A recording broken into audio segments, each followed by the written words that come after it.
brave, and then he was scared at the same time. He was all over the place. Well, I think he was like that. I don't know how else to say it, but like he had an erectile dysfunction disorder or something. Like what? Wait. You have now joined the It Couple Podcast Show. Let me introduce our hosts, Laura and Xavier. Hello, this is Laura here. And this is Xavier. And we have Alley Cat. Yes, back again for another review. And of course, Movie why review. not? Probably spoiler alert.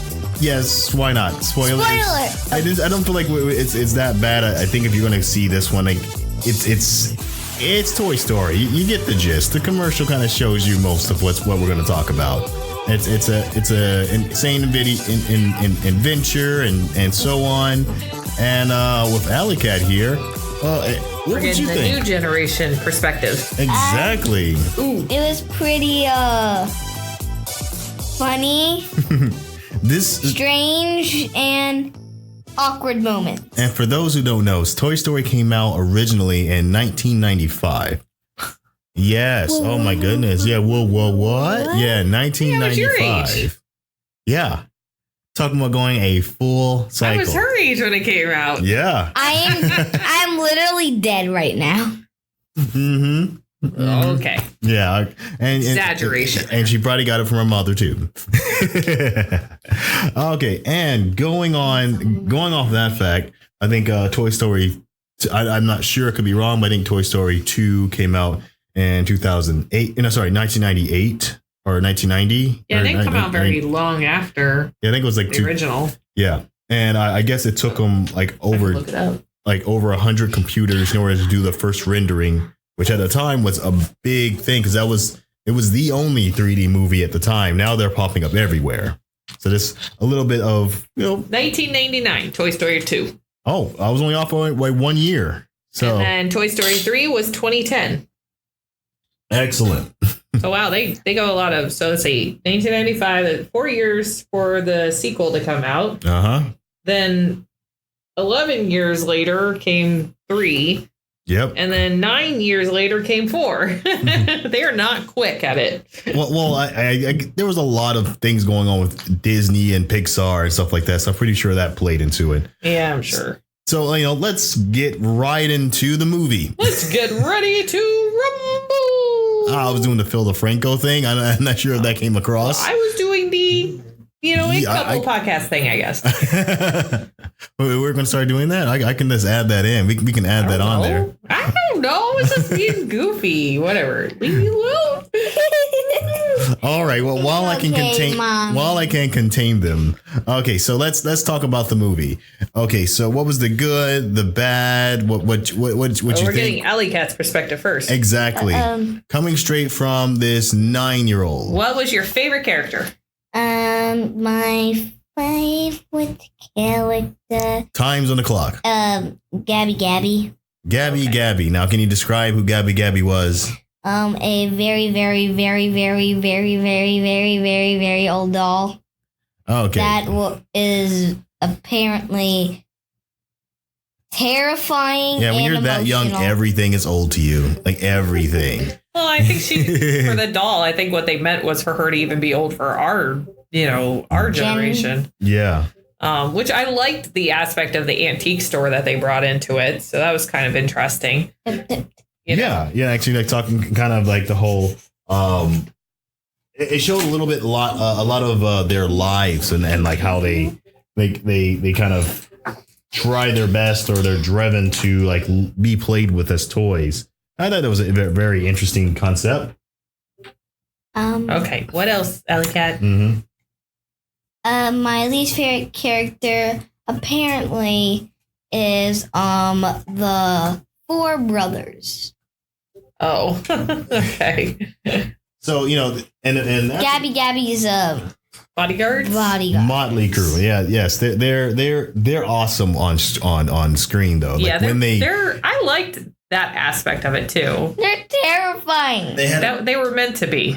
Exactly, and they did it, and they did terrifying very well. Yes, they when they came on the scene, they just when they came on the screen, they just demanded attention. Honestly, they were exactly the kind of horrors. Gabby and the dolls, all of them. Like my sister loved collecting porcelain dolls and all that when I was younger, and I hated it. Oh my gosh. Like I could not, no, those things were, no doll was allowed to hang out on my shelves or anything like that while I was sleeping. Because I swear, like porcelain dolls and all those like older dolls, they look like their eyes follow you wherever they go. I know it's a part of actually making them look realistic, but I hate it. I don't like it. They're creepy. So yeah, I think they pulled that off very well. Yes. And of course, you know, I think as like villains have been getting better too. I like how they had kind of Gabby in contrast to but villains with like a story with exactly. Like, yeah. You know, like you can they're not mean like, just to be mean with them. Yeah. They're mean for a reason. I think before there was the I cannot think of the teddy bear name, but something Plux or whatever his name was. It was a You mean the teddy bear for Toy Story 3. Yes. Oh no. Well, he just. Yeah, I don't remember. Oh, you mean the purple bear? Yes. Yes, the purple bear. I mean, he was mean for a reason too, but this one, Gabby, you could really sympathize, and I think even the movie did a good job of sympathizing and kind of like really doing a careful job of closing that loophole with him. And all right, now we want to go into like your best and worst scenes for the 9-year-old there, Alley Cat. Best scene is when Gabby found her new owner. Yes, that was very sweet. I cried. It brought tears to my eyes too. You know, mostly because it's one of those that as a parent, you're in you. If you think about that happening with your child, it's like that's it. No, I'm like, well, and then this child too kind of reminds me a lot of our Alley Cat here. You know, so it was like, oh, it was horrible. I'm like, no, I could almost see that happening. But yeah, so it was. I liked that situation too. So, or that scene as well. So, how was your least favorite? Least favorite. Stop pushing on that. My least favorite is when the spork just kept trying to crawl into the trash. Yes, that was annoying. I agree. Yeah, it was. You know, I could have to say they kept making me frustrated. It's like, is he ever gonna stop? Yeah. All right, Alley Cat.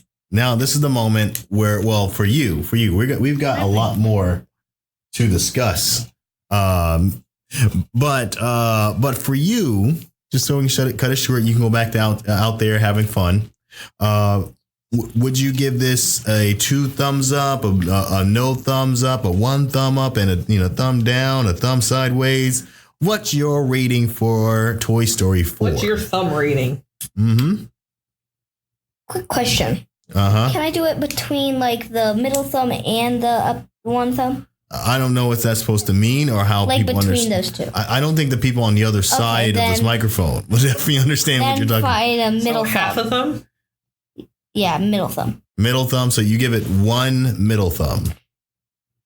What? That sounds like a pretty. I guess You didn't. Did you like this movie? There was some part. Okay, I'd say she's probably giving it a 1 thumb. 1 thumb. Yeah, that's probably work good. All right. I think we've got we're at the limit of Alley Cat's attention, but just want to have her featured and give her insight on this movie. Yeah, because it's like it is a new generation. She doesn't. I don't even know if we've ever really. Well, talk about new generation. You two were the same age, joining in this experience. You saw 1 at her age. Yeah, and you probably have a similar rating when you were young, if you remember number 1. People are gonna hate me. All right. Well, so we can dive deeper. You go ahead and you work on something else. Okay. All right. Say bye-bye. Bye, guys. Peace out. She doesn't quite know how a microphone works, so she doesn't know she doesn't need to yell. Here,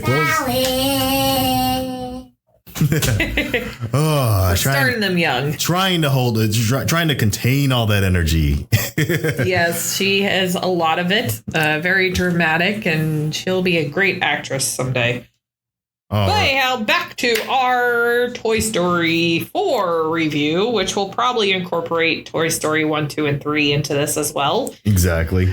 That's just the way it works. I'm gonna let you just kind of describe your what we talked about last night. Exactly. I think you have a very interesting perspective. I'll throw mine's at later on. Okay. But I think mine's it's pretty simple and easy to explain. So for me, I've never really cared for Toy Story, any of them. I know. It's like people like really love Toy Story, and you know what? I guess like in a way I can see it. It's kind of like the way I love Beauty and the Beast, or I love oh God, Toy Story's better. We'll see. Okay, Toy Story's not the only one that got my I didn't like Cinderella, the original, or the Disney's animated Cinderella or whatever. I don't really like their live Cinderella either. But anyhow, so I didn't like that one. I didn't like Snow White. Those ones always bored me. I did like Sleeping Beauty and Beauty and the Beast and Aladdin. Anyhow, so but I know for like in general, you don't like movies. Like you've admitted that you would be okay with some movies that watch as animes or cartoons as real life characters, like actual characters. So I know that I certainly typically doesn't connect with you as well. Yeah, I prefer live live people movies over animated. Live action. That's live action. I guess, but I mean, I do like animated. I mean, like I just named quite a couple of them that I do like. I mean, I like Frozen and I like Bambi, and so yeah, there are certainly ones that I do like. But yeah, I know Toy Story was one of those that I never cared for it. I didn't like 1, 2, or 3. I think we were talking about it. And it's like I don't really even remember anything from 2 except Jessie came into it, and Jessie was the only thing I liked about 2. And I don't remember liking. Well, oh yeah, I told you I liked from the first one. I liked the aliens that they had and the little vending green machine thing. 3-eyed guys, little cute. Short guys. Yeah. Yeah, but otherwise, like I swear, every time everybody was like, "Oh, Toy Story, so awesome," I'm like, "Oh." Well, for everybody who's like, "Oh, she doesn't like my favorite movie," I thought you actually had an interesting and really valid reason to not like it. Something I think there is some backing on it, because if you look at like what they done with 3. And what they done with this latest one, I didn't like 3 either, but that one's because that one was like really dark, and that whole scene like with the fire and stuff like that. I mean, like if I had been a kid and I'd seen that, it would like traumatize me, kind of like Bambi with the mother and Mufasa with Lion King. I still skip over that part as an adult. I actually one of the scenes I love the most. That was just like because Dumbo with his mother are like, nope, I can't do those things. Because they're treating a medium that's normally for like, oh, this is kids, and as we've seen in so many other movies, let's see the Minions or I like the Little Mermaid. Oh, I don't know about the Little Mermaid. I can't throw that as an example. I wasn't using that one, but I'm just gonna use the Minions. The Minions movie, Pets. I can't think of a couple other ones off the top of my head right now, but they're normally not treated like taking it serious, like ever, and they took toys, literal toys, children's toys in a movie, and took a theme so serious that you had the act of accepting death. Okay. Well, back to my realization that we came to. So I was a 9-year-old girl when Toy Story 1 came out, and I went to see this movie about a boy and his toys. I didn't have much to relate to, and most of his toys were boys. Yeah. And I actually think that this movie touched on that. This movie touched on just that. This one was really the first one that focused on the girl and her toys. And I also really liked that the girl had toys that were considered both boys and girls' toys. Like, I mean, our daughter is a 9-year-old girl, but she doesn't like Barbies. I used to play with Barbies and horse toys and all that fun stuff when I was like her age, but she doesn't really play with that. I mean, she loves to go out and dig, or, she's a very active child. Well, I was an indoor You mentioned child. Jessie earlier, played by Jonah Cusack? Cusack? Yeah. Okay, it's CU and Sack. Sorry if I don't get the name right. Close. But like the one thing I think that goes in the movie, there was this one scene where the sheriff sticker gets pulled off Woody and then puts on the Jessie. Yeah. And in a way, it's like you can see like, okay, those two kids, Andy and Bonnie, which is the new child that's just getting the kids. They have similar tastes, but they're not the same. They're going to be from different perspectives. Well, yeah. And like how she played with the toys would not be the same way Andy would. And he touched a lot on that. And I do think that one thing that was what probably reflected well is this one. It felt like a different type of, like it felt different, like than the pacing and startup and stuff like that. In fact, the one thing she said was like one of the negative parts of the movie before was the beginning where they went back with Andy. Yeah. Oh, yeah. It felt like watching that was like, I remember when we watched the most recent Batman movie with, what's his name? George Clooney. Yeah. And George Clooney. They did that whole like, oh, here's how Batman became Batman. He lost his parents and yada, yada. And it's like, oh, my God, this is like Teen Titans. This is the never ending story over and over and over and over again. I said that Teen Titans did it best. They did that scene the best. Story that never ends. Well, they saved the parents, then went back and Robin killed the parents again. So spoilers alert. Anyhow, we did say spoilers alerts at the beginning. Yeah. So. But anyhow, so yeah, like it was a bit repetitive. I can understand why they did that. But really, I think the part that annoyed me the most was like, what our daughter was talking about, where the part with Forky, where he just kept over and over again. It's like, how long do you need to tell us that this fork is like freaking out? I don't know. I liked it once they were on the road and him and Woody actually started talking. And then it's like, okay, Forky, you're not so annoying now. But it's like it took so long just to get to that not annoying anymore. I admit that it dragged. It definitely dragged. I think they there was a point where I get the point. And then it kept going like, oh, no, I get the point. I'm done. I know, right? Yeah. Like we get it. It's one of those things, too. Like when I watch movies, a lot of times I'll skip over certain parts that maybe I don't. Moment. Yeah. I would skip literally to that moment. And then I'd be like, OK, I can watch the rest of the movie. So when does the movie actually kind of kick off for you?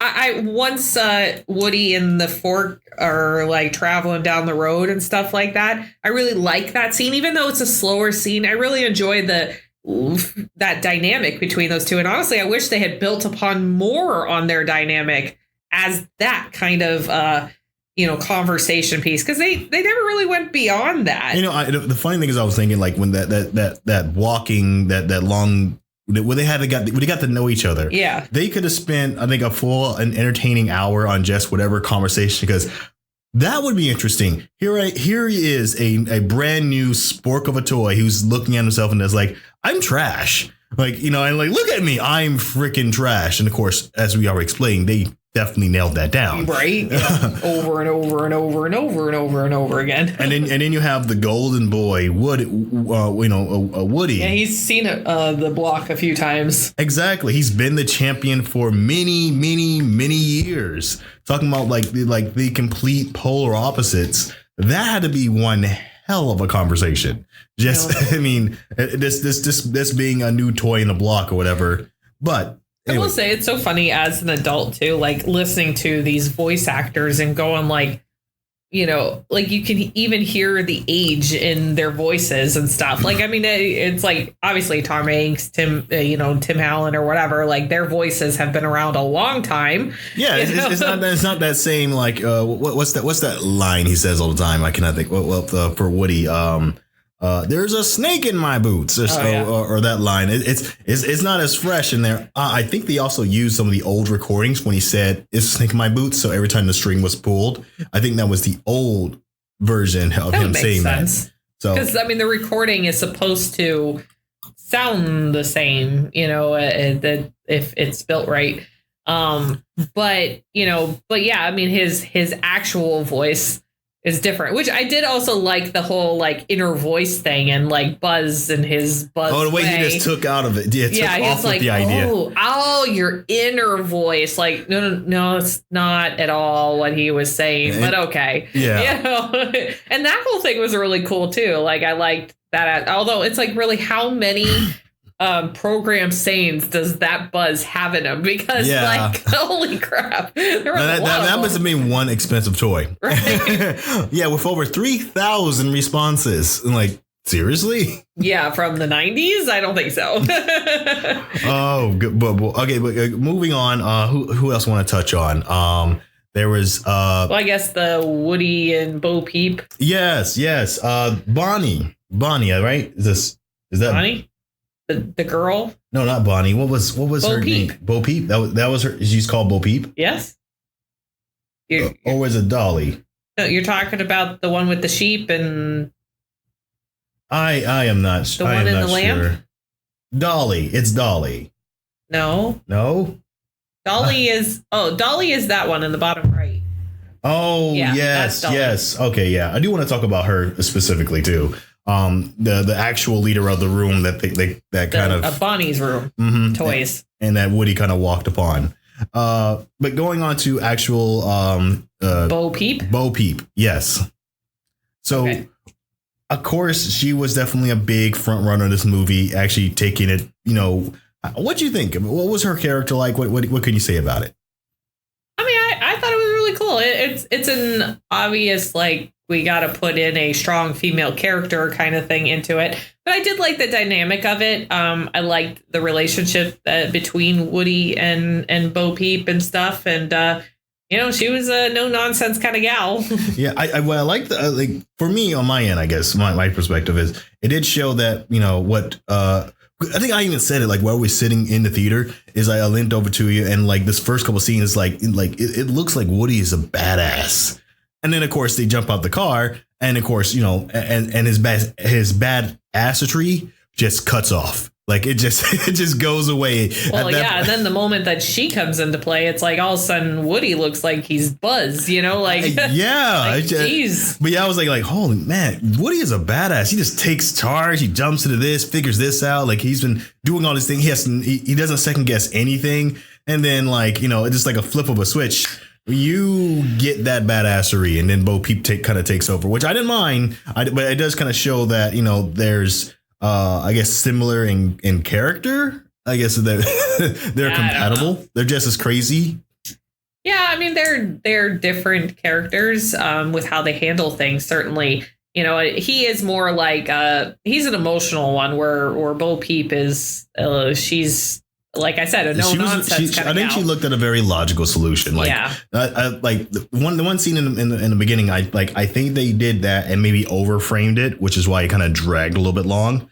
But I think they framed it just so you can have that one line where she mentioned, "Hey, a lot of toys get lost and never get found," and then there's a spot that's empty in the box where she's, trying to hint, if you want to, you can stay with me.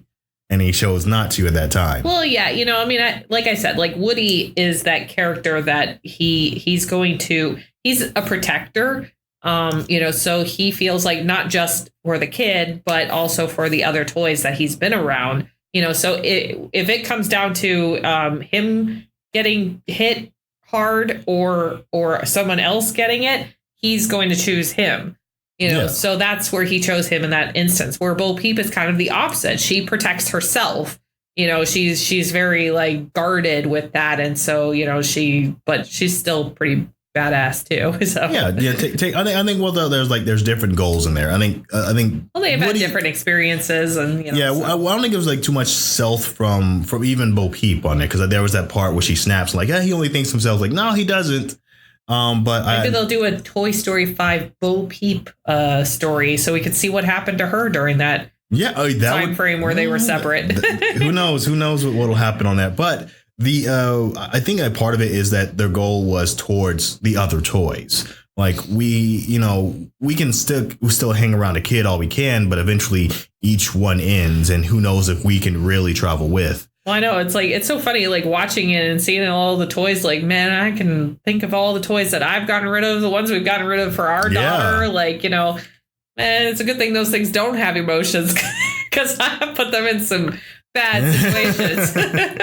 What was the worst thing you ever done with your toys? I know I've launched a few out of a window from a 16-story building. Oh, well, I don't know if most of mine were accidents, but I did have a boy who came in and he tore the heads off all my Barbies. And he liked to tear their legs and arms off. Thankfully, they pop back on. But could you imagine if you were like, you could actually feel those kind of things and like, my arm. Actually, no, if you actually did that to a toy, it actually just screamed immediately. Oh my God. Oh my God. that would make us up like, it's screaming, help me. That's a new form of torture chamber, right? Actually, it kind of reminds me of in Shrek the Musical. They did that with the gingerbread man. Do you remember that? yes. Where they tore his legs off and stuff. That was hilarious. Anywho, so let's see, where are we at now? We got to bounce around. Let's talk about the new characters that a lot of people have been talking about. Keenan Peele playing Fluffy Ducky and whatever the other one was. I'm not even sure. It was a rabbit. Honestly, they could have not been in there and it wouldn't have really done anything different. Oh, here's something I want to say about them. I think there's got to be a name for characters like them. Because we see they're them. Distractors. No, I don't want to call it distract. That's not a good enough name. I think something like, I want to call them Olafs. I'm going to call them Olaf character. Olaf in Frozen was a pointless character, and there's so many scenes where it's obvious that they could just. It felt like this. He was a lovable character. Well, these guys were lovable too. Maybe to you in a very cynical way. I didn't know. Either way, they're characters that honestly, they're not my cup of tea. Well, yeah, you have weird tastes of tea. Okay, but listen. I just have different tastes than you. Does not make mine weird. Mine's is good. Yours is different. I beg to differ. Okay. Here's the point I'm trying to get to. Olaf is just a character that honestly could have been removed. You may have liked him, loved him. That's not the point. Yeah, it's not the point. I think they've even there's been a lot of I think he even say something about it. Like there was a short film where they talked about that and stuff. I don't know. We don't really move the Olaf. story anything. Yeah. Oh yeah. But honestly, that is. I think we're just gonna call them Olaf characters. Okay. I think that's just the best way. And maybe they should be rated separately because you can have good Olaf characters. Certainly. And you can have horrible Olaf characters. Was a good Olaf character. Olaf was a good Olaf, which is why we should name it Olaf. Ducky and what was the other bunny's name? Bunny and Ducky. Bunny and Ducky. Oh my goodness, so original. Right? Olaf, I tell you, these are not the Olaf characters of Olaf, though. Let's be honest. These guys are a bit more crude in a nice kid-friendly fashion, but they're as crude as their kid-friendly can be. But I think I liked them because of their cynical nature. It's not really my cup of tea. Yeah. They're not like licensing and all the snow. No, that's not them. I mean, Olaf was, yes, he was loving and singing and stuff like that. But he said some things in there that were like in his songs and stuff. Some of the lyrics. Yeah. What happens to snow? I don't want to dig into the Olaf guy. That's not the movie we want to talk about. But with this, I want to give our first Olaf rating for an Olaf character. These are Olaf characters. All right, 2 thumbs down. 2 thumbs down? Okay, I'm going to give these guys 2 thumbs up. I enjoyed them. So they're middle of the road, average. Yes. And here's something, we are very opposite on this opinion on a lot of things. And eventually I'm going to give my portion on some of these scenes. Or actually, I'm just have twisted around. You ask me questions about portions of the movie and I'll give you my answers. We're already talking about them. Okay, or I just never answer my questions and people don't get my perspective on the movie. I'll just sit over here.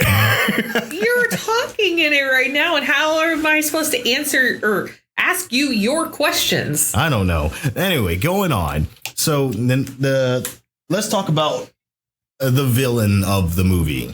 That would be not much of a villain. But she plays the role. She's the antagonist. It is, of course, Gabby, which, as you heard earlier, Alley Cat say was her favorite character. Yep. And that coming from a 9-year-old girl who is, who watches movies. Not normal at all. I guess it'd be like if what's that guy? Oh my god, I just totally blanked on the big blue character from Avengers. The big blue guy from okay, we talking about. Oh, okay. Thanos. There we go. Wow, I can't believe I think purple, name. Not blue, when I think of him. But at first I was thinking we said blue, and like that's just kind of Captain America. No. So anyhow, I guess it'd be like if he had decided like, oh, maybe I won't kill everybody then, and also be like, oh, this bad guy maybe isn't so bad. Well, I don't know. This one has like a twisted feeling because in the end she still got what she wanted. Yeah. And not because of a certain thing. But then again, maybe it was because of that thing, because that last scene. So if, let's say, a certain thing that happened in the movie didn't happen, maybe that one last scene would have came off a different way. And, who knows what would have happened.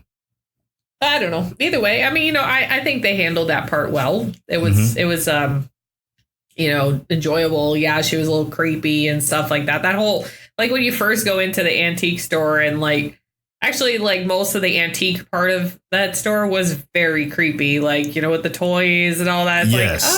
Them looking around and everything. Yes. That scene alone, I want as a screensaver, like screen me a wallpaper, called animated wallpaper. That was just awesome. Just to have all three of those dummies from for any of us who grew up with Goosebumps and stuff like that. Yes, that's where they're from. And the dummy. Yes. In Goosebumps. Yes. These were miniature replicas of that one. And there was 4 of them. 4 giant versions of them too. So it wasn't just it was his dummy sitting in the chair and it's no, these were towering. They never really talked. At least we didn't hear them. They grunted. Yeah. They gestured And then the way they walked and they would turn their heads. Oh my God. Yeah. Creepy. Oh yeah. Okay. And okay. Next part. Actually, no. Bonnie. We gotta talk about that. About her character. What do you think? How was she? She was fine. She not really all that memorable of a character, but she played her part. I liked her character. I think she did a really good job of being sweet and not outright maniacal. She was a 5-year-old animated girl. There we go. I got you. I'm taking from my perspective. She was being very manipulative. She was being very careful, manipulative when the scene started. They all didn't look like it was something that you should be worried to jump into the seat with this character. Well, it was one of those things too, Palazzo, that's the other guy's name now. Watching it or whatever, it was you see her and she's this shy 5-year-old and doesn't want to talk to anybody and going to the kindergarten or pre-K or whatever it was she was going to. I think it was kindergarten. Yeah. And it's it made me think about our daughter, and she was never like that, man. From birth, I swear that child has been hey, there's people to there. Everybody. Yeah, I'm gotta go there. That's for sure. I remember when she was 2 and we were going through the grocery store and she would just wave and smile at everybody we passed by, and I'm introvert here, mother with an extroverted child. It's been interesting. Yeah. So that's a totally different. She over extroverts my extrovertness. Yes. Okay. And so it was a little hard to relate to that even as a parent because our child is not like that. All right. And coming to the conclusion of the movie, what do you think? Oh, we're already there? I guess we kind of talked about all of it and stuff. I will say I want to throw one more scene in there. Okay. I thought the whole sand pit and playground thing was kind of interesting too. Oh, I see. When kids start coming back in the because I guess what it kind of throws the idea, I guess, for me, and the way I think about it is there's not just owning a toy the way to play with kids. Yeah, you find them everywhere. Sometimes you just you're skipping by hey, someone left this cool thing on the floor. Guess we've got a new G.I. Joe.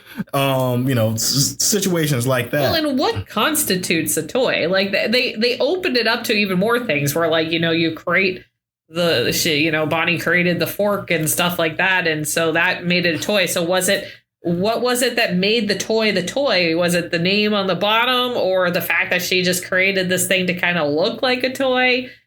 Or maybe there's playing cards are toys, right? So there was be animated. There were toys that were waiting to get picked up. They were like on that machine. Yeah, the carnival. So yeah, they clearly weren't owned before. Yeah.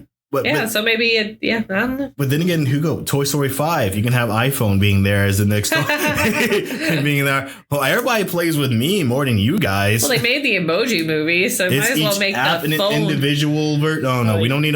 They got multiple personalities. There you go. Just have a whole bunch of this arguing with yourself. Yeah. I don't know. There's something going on with that phone, right? Oh, okay. But, anyhow, so we want to get to the rating. I wanted to finish some things because there's some parts I want to talk about. Finish your thing. All right. So I'm not stopping you. Yes, you are. So, okay, beginning portion. Here's the part I wanted to bring up. Okay. I think I said before, I think they made that portion just so you can have that transition. So you knew what happened with Bo Peep with the sheep. And then I think it was that, and also introducing the idea of a lost toy to us. Yeah. It's like we know about lost boys and what happens to them. What happens to lost toys? Or actually lost toys in that Santa Claus movie, the reindeer one. I didn't. That? Nope. Oh yeah, that was a creepy scene too. I did not like that. Then maybe that's why I didn't. I don't like horror movies in general. It was not a horror movie. It was a Christmas movie. It may have looked like one. I've seen no claymation. Rudolph the Red-Nosed Reindeer. Those claimations. No. Those that ugly whole lost toy scene, it's creepy. Anyhow, so Misfit Toys. That's what they're called. Island of the Misfit Toys. Yeah, totally avoiding it. I'm never going to see it. So I think it also was not just reintroducing us to Little Bo Peep or whatever, but also introducing us to the idea of what happens to a lost toy. Yeah. And then of course they did a few years back and you find a toy being brought to life. I think that was that's neat. That's cool. That was what they showed in there. But the whole thing that kind of annoyed you, I think they dragged it out too long. But I love the idea of the whole him actually wanting to go into the trash. I'm done. Well, I was fine with it for maybe the first 5 minutes, and then it dragged out for a good 20, maybe 30 minutes. We should have clocked it because it went for a while. Yeah, but it was interesting because it's okay, so is this a way for you to feel not so sorry when things go into the trash, or when things are created as trash, you throw it away and they probably wanted to go into trash anyway. Yeah, trash.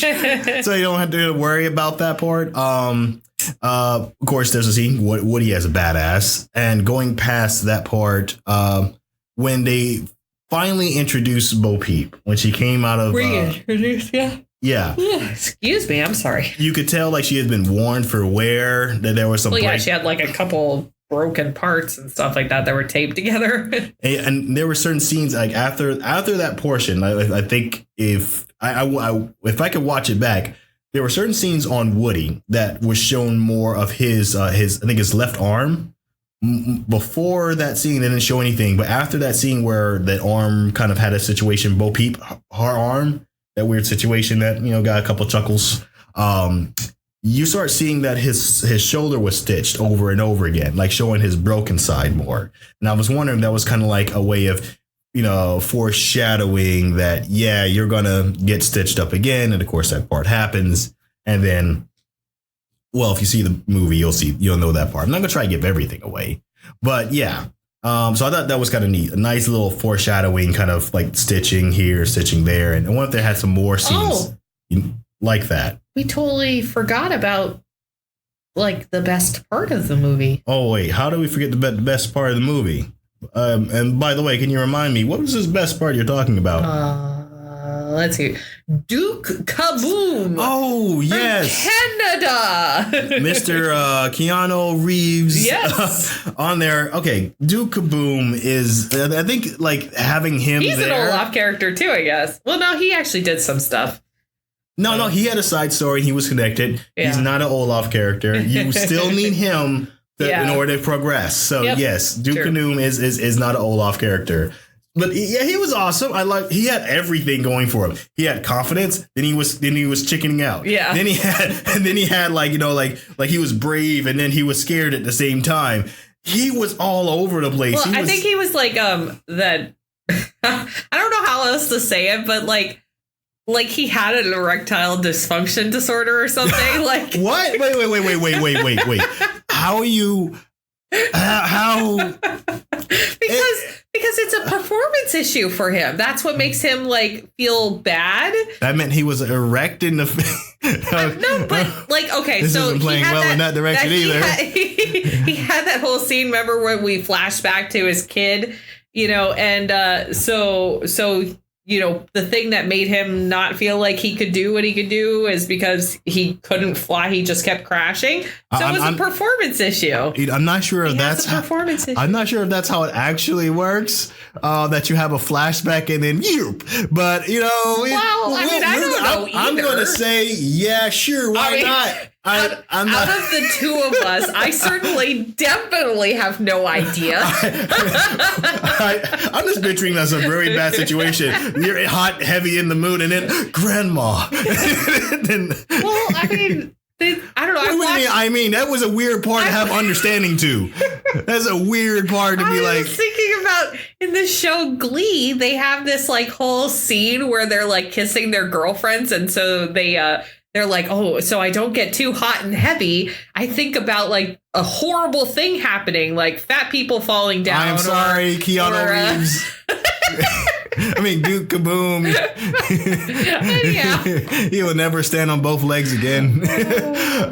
All right. Going to our It Couple rating for Toy Story 4. Okay. I'm giving it, of course, I'm going to give it the best astounding 2 thumbs up I can give it. This movie had a lot of good things I connect to. I related to. I was, at the edge of my seats for some of these scenes. I loved it. I know it's not your rating, but yeah, I would I watch it again. I love the good parts, the bad parts. Great job. What do you say? It's like he's nervous for my rating. No, I'm not. No. It's called being interested. Okay, I'm going to give it a 1 thumbs up. Okay. Are you is that a pity thumb? No. I will honestly say this is my favorite out of all the Toy Story ones and the only one I would ever watch again. I don't ever, even 1, like I don't really need to see 1 again. I definitely don't want to see 2 and I definitely don't want to see 3. 3 is my bottom. But this one I liked. From our conversations about this movie too, one thing about movies in general about this, like I think I'm slowly starting to come around that it could definitely be a big perspective thing. Like I can definitely see like it'll be hard for me not to like a movie of this genre. This has the craziness, the wackiness, the serious moments that I can understand. A lot of things that you can relate to. In that being said, if this is a boy toy, I can see where this could be really divided on a sexual by the sex level, not gender level. There we go. I'm trying to save myself here. But by the gender level. So like where many ladies who aren't seeing toys that they play with unless they play with boy toys could be kind of like, yeah, not what I'm into. Yeah, I mean, we had like minor scenes. Like I do remember what one had the Barbies in it, and you had Bo Peep in there too, right? Yeah. And so you had some scenes with the girl toys, but I mean, most of the focus was around Woody and Buzz. And let's see, 2, you had Jessie come into play, which I did like, but I don't remember liking the movie much. Yeah, I wish Jessie actually had more in the movie. I like Jessie's character. I think she's cool. But the last 2 movies we didn't get enough of Jessie. Yeah, and 3, that scene just like I didn't like it. So I love that scene. As horrible as it is, I will watch it on repeat. It was just awesome. I'm good. But I liked this one, so I thought it was good. All right, that's our rating. Thank you so much for listening, and until next time, take it easy. See ya.